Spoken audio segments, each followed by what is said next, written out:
Okay, let's talk about survival versus bushcraft. Because this is a common thing I see in the survival outdoor world. Is that these two subjects basically get mixed together all the time, and there's some good reasons for that, and there's some bad reasons for that, and it kind of goes down to like your school of thought. Sorry. Uh,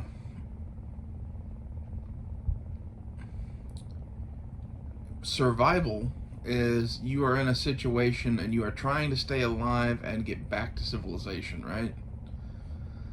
Bushcraft, generally speaking, are people going out into the woods to bushcraft. The place where these kind of overlap is that if you have a lot of bushcrafting skills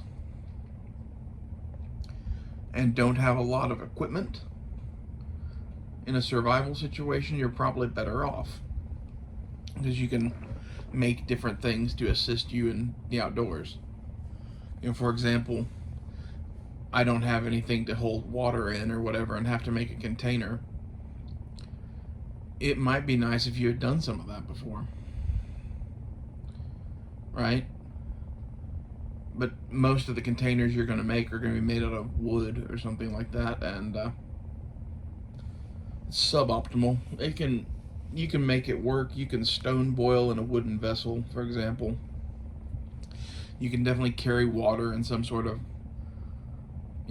bamboo canteen you made out in the jungle. But for the most part, I would say bushcrafters try to go out there and make do with less, and survival people try to bring the items with them that they're actually going to need to, affect their survival. And neither one of these is entirely a correct way to be. Somewhere in between is probably a good idea. Having the knowledge to make stuff out in the woods never hurts. But going out there without a metal pot, because I can, carve a spoon and carve a bowl and, then all I have to do is shoot me a moose with a homemade bow and arrow and boom, we're surviving. Like, that's not a good way to be either. I would say bushcrafters are typically people that think, well, what survival situation? Being stuck out in the woods is a paradise. And depending on where you are, I guess it can be. Like, there's definitely some parts of the world where you're just tripping over food. The Pacific Northwest in the Salmon Run, tropical islands. But there's also places where, like, you're in the north part of Alaska or Canada where you need to get out of there. Every day that you don't get out of there, you're slowly dying. This is where I think the bushcraft mentality can get people into trouble. And I would say bushcrafters and survival people tend to select their gear a bit differently. Bushcrafters carry a very small carving knife most of the time because, well, I'm going to have my axe, I'm going to have my saw, and I'm going to have this, I'm going to have that, and I just don't need a big knife. And the survival people end up carrying some Bowie knife or some shit because, well, what if this is the only tool I have? And, like, that has merits, but at the same time, you're giving up a lot by having, a lessened carving ability. When I'm not saying carving is the main thing you're going to do with that knife out there, but it's a lot of it. Carving and meat processing are probably the two biggest things. And some Bowie knife is good at splitting wood, it's good at, like, chopping limbs off of shit and stuff, but it's not that great at carving stuff, and it's not that great at, like, processing a game animal.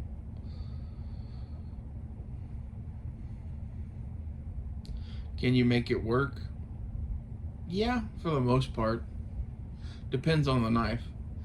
Like, if you have a Bowie knife with some belly to it, you can probably make it work for most things. Or if you have something like a kukri. The kukri is kind of cool because of its shape and the different grind it has at the back versus the front. You can do some fine carving shit with it, and it's a pretty good chopper.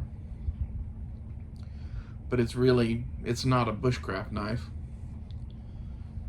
And in the realm of selecting a survival knife, you should probably consider some of this shit. Like, how much are you going to be bushcrafting versus how much are you going to be,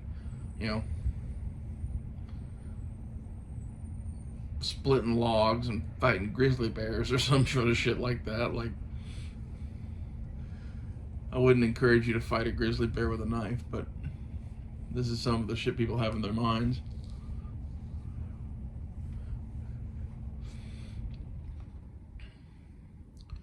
Are bushcraft knives survival knives? I think that's like the main question, really. And I would say yes, to some extent. I think bushcraft knives tend to be a little too small and a little too thin. I would think of a survival knife being at least 3/16 of an inch thick, so it's harder to break, and long enough to where you can use it to baton firewood more readily. So something in like the 6-inch range, somewhere in there. Whereas a bushcraft knife tends to be in like the 3 to 4-inch range and be like an 1/8 inch thick. They're kind of different tools for different things, and it depends on who you are and what you're doing. And I would say that 6-inch thicker knife can do 90% of what that smaller knife can do. It's just not going to be as good at fine carving as some of those smaller knives. And if you're not whittling faces into the side of a bowl, does that matter? Probably not. And that's kind of where I see like the bushcraft people get to be a bit ridiculous. They do what they do and they know that, but at the same time they don't consider, well, this is the only thing I have, and if it breaks, I'm fucked big time, because I'm not just a mile into a national park, whittling a bowl. I'm 400 miles from civilization or some sort of shit like that, and I have one knife for whatever reason. These are things to consider. Now, if you do have an axe and a saw or whatever, you could probably get away with having a smaller knife. But at the same time, just for like splitting kindling and that sort of thing, I'd always want something a little bit longer. It's one thing if this is a knife you carry on you every day, and you're like, the biggest I can carry is a 4-inch blade. I'm right there with you. That's kind of where I hit too. But if you're specifically packing a backpack of survival supplies to keep in your bush plane in Alaska, I'd pick a little bit bigger knife. There's basically no downsides to it.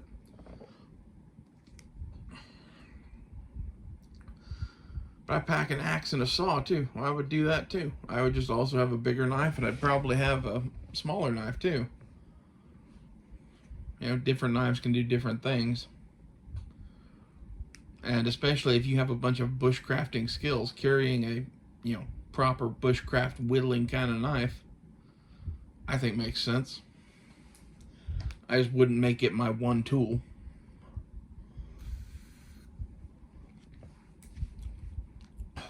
And the whole one tool thing is where the survival crowd really kind of goes nutty. Is, well, I want to have me a knife that I can have on my belt. It's the only thing I'm carrying. As long as I have it, I'm fine. You basically just described a unicorn that doesn't exist. Maybe a kukri with a small knife in its sheath. Like, that's as close to that as you're probably going to get. And that's 2 knives.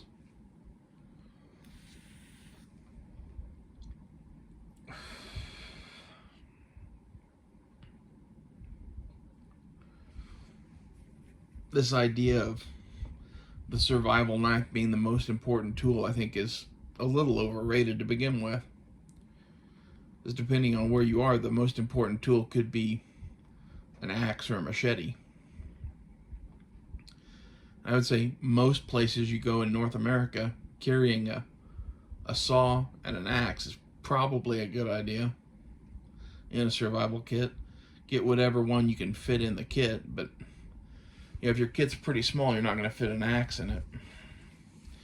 But if you have like a backpack, you could strap an axe to the outside of it pretty easily. And you don't need a giant axe like the one that I'm wanting to buy right now, but it'll be a ways before I do that, is a Gransforth Brooks small forest axe. That's enough axe to get most of the stuff done that you need done. And if you don't have that, carrying something like a kukri or a big Bowie knife and a saw gets you most of the way there.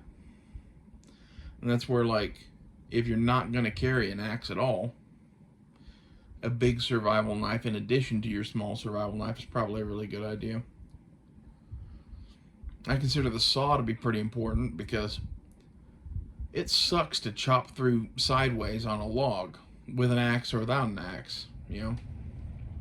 It's a lot of, effort, a lot of hand pain, a lot of calories that if you have even a small folding saw, you just don't need to do anymore.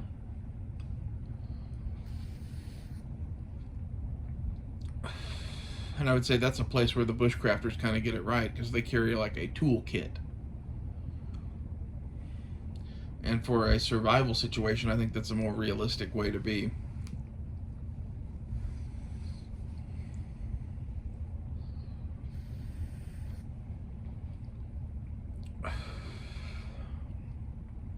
But at the same time, if you're carrying, all of the rest of the emergency supplies that you should have in a survival kit, and some food, how much room do you have left to carry tools? Because tools tend to be pretty heavy.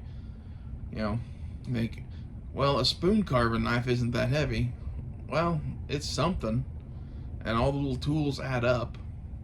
Like, is a folding saw worth the weight? Yeah. Is some sort of axe or big knife worth the weight? Yeah. And now I'm carrying 13 knives because I need this knife for that, and I need this knife for that, and no knife is good at any one thing. It's just bad weight.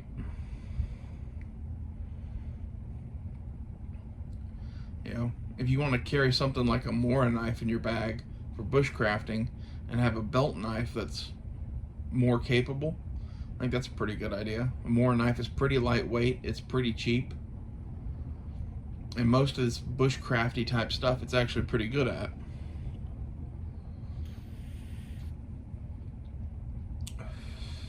I wouldn't pick a Mora as a survival knife necessarily though, because while it's cheap and really good, it is kind of a bushcraft knife to me. The more Pathfinder that they make with the longer blade, I think that's more appealing as a survival knife. But at the same time, it's still a rat tail tang. It's still kind of thin, and the sheath that they sell for it sucks, which means that you're buying a sheath for it, and it's already an expensive knife compared to a Mora knife. And when you add on a leather sheath or something that'll actually hold up with it, well, now you're at the price of something like an Essie or something like that.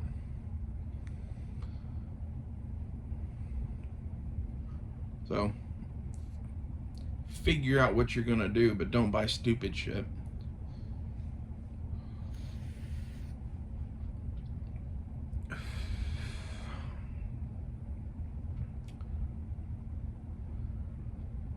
And bushcrafters kind of tend to buy stupid shit, in my opinion. There's a big focus on, kind of older school looking gear that's custom that costs a lot of money. You don't really need any of that shit. You need a saw that works, so something like a Baco or a Silky or a,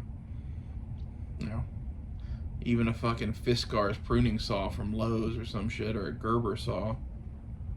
Although I think both of those are kind of inferior to the Baco or the Silky. And some sort of chopping thing, whether that's a kukri or a small axe.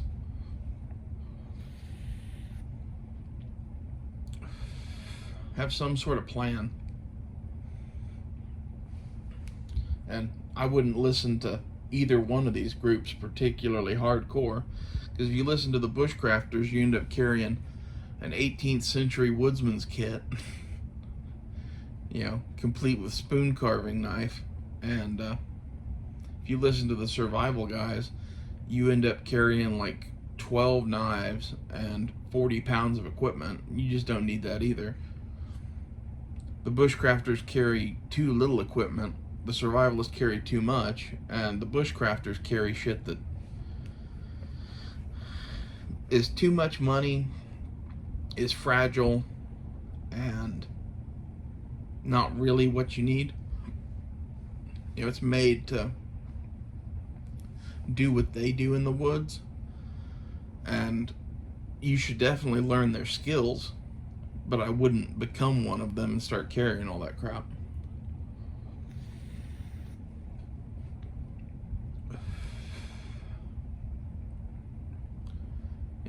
Older school and primitive skills are good.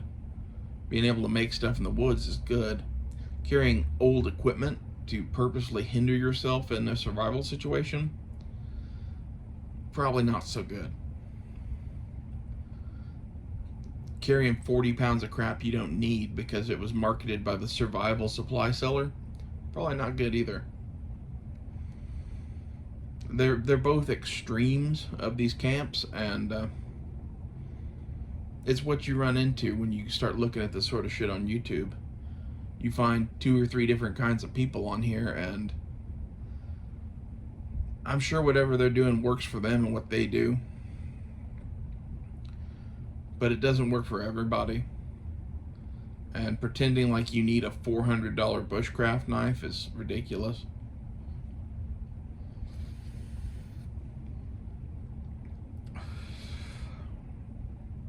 But at the same time, carrying 80 different ways to start a fire is also kind of ridiculous with your 12 knives and your tent and your, whatever else the survival supply seller guy fucking tells you to buy. Not that a tent is a horrible idea. Like, if you can get a small weight, light enough tent that holds up well enough, and it'll fit in your survival bag with everything else you need to carry, why not? It's a hell of a lot better than building a shelter.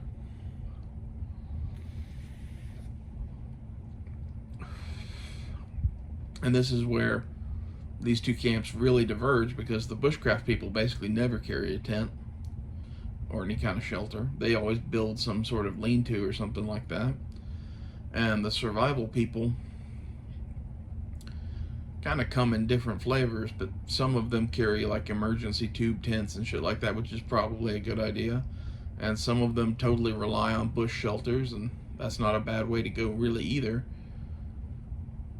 But figure out what your capabilities are and tailor your survival kit to your own needs. And take advantage of modern technologies. Like, if there's something like a $10 survival tube tent that'll make your life way fucking better out there, carry it. If there's a bivy sack that you can get for $30 that'll keep you warm and take up no space in your bag, fucking bring it.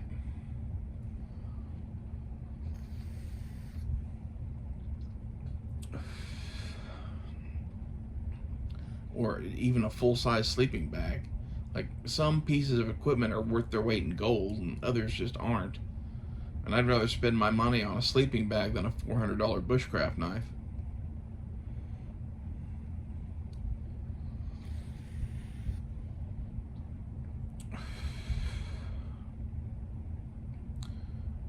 And the bushcraft people, half of the time, if they carry anything at all, it's like a bedroll. There's nothing really wrong with that. It's just, again, take advantage of modern techniques and technologies. Like, we've come a long way since bedrolls. If it's a true survival situation that you're preparing for, like, you can have a good night's sleep or you can have a shitty night's sleep. It's up to you. And if the kid is so small that it can't fit sleeping equipment, well, then don't worry about it. Like, you should definitely look up some of the stuff that bushcraft people do, because it'll save you in an emergency. Like browse beds and debris shelters and that kind of shit.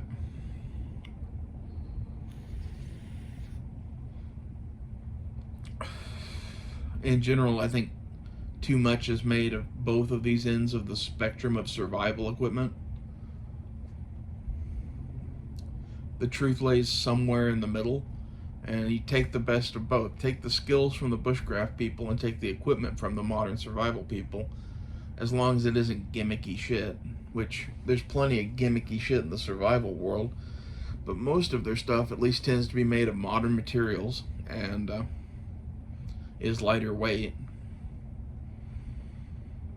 And some of it even has, good genuine thought behind it, like the bivy sack I was talking about.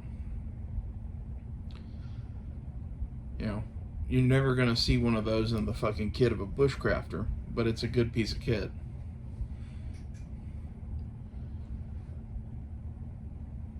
In general, when it comes to skills on YouTube, take what you want from somebody and move on. Don't get focused down on any, one person or scenario, or don't focus too much on any one thing. Especially in the survival world, like, you'll see lots of different opinions out there. Like, if you listen to Cody Lundeen, the guy who's on Dual Survival and runs a school out in the Arizona desert, the only knife he'll ever carry is a fucking wooden handled Mora knife. Why? Because that's what he was taught to use, and that's what he still uses, and that's what he makes all his students end up using. And in the Arizona desert, I'm sure it's fine, especially doing the kind of bushcrafty type survival that he does. Is it the best choice in a survival knife? Probably not. And that guy really knows what he's doing. But the main question I'd have for you is, how do your skills compare to his? Like, he uses that knife and uses very little because he's been doing this for 30 some odd years. I'd rather put a little bit more money into the tool category and, try to learn as much as I can about the rest of that sort of shit. Carry something like a Swiss Army knife or a Leatherman with a saw on it.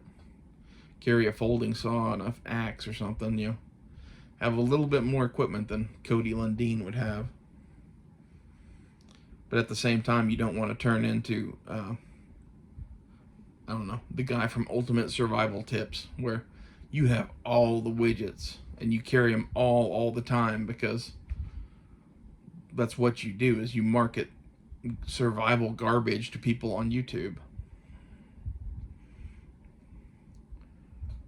Anyway, I hope this helps you. I'll see you guys later.